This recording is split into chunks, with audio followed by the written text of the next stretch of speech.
رسول اللہ صلی اللہ علیہ وآلہ وسلم نزول قرآن کے وقت بہت سختی محسوس فرمایا کرتے تھے، اور اس کی علامتوں میں سے ایک یہ تھی کہ یاد کرنے کے لیے آپ اپنے ہونٹوں کو ہلاتے تھے۔ ابن عباس رضی اللہ تعالیٰ عنہ نے کہا، میں اپنے ہونٹوں کو ہلاتا ہوں جس طرح آپ ہلاتے تھے۔ سعید کہتے ہیں، میں بھی اپنے ہونٹ ہلاتا ہوں جس طرح ابن عباس رضی اللہ تعالی عنہ کو میں نے ہلاتے دیکھا۔ پھر انہوں نے اپنے ہونٹ ہلائے۔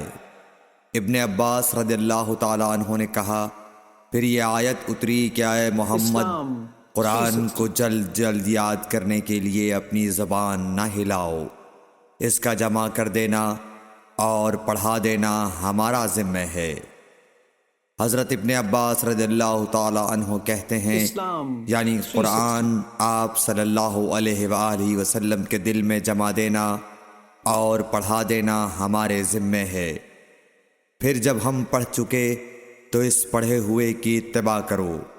ابن عباس رضی اللہ تعالی عنہ فرماتے ہیں، اس کا مطلب یہ ہے آپ اس کو خاموشی کے ساتھ سنتے رہو، اس کے بعد مطلب سمجھا دینا ہمارے ذمہ ہے۔ پھر یقیناً یہ ہماری ذمہ داری ہے کہ آپ اس کو پڑھو، یعنی اس کو محفوظ کر سکو۔ چنانچہ اس کے بعد جب آپ کے پاس حضرت جبرائیل علیہ السلام وحی لے کر آتے تو آپ توجہ سے سنتے، جب وہ چلے جاتے تو رسول اللہ صلی اللہ علیہ وسلم اس وحی کو اس طرح پڑھتے جس طرح حضرت جبرائیل علیہ السلام نے اسے پڑھا تھا۔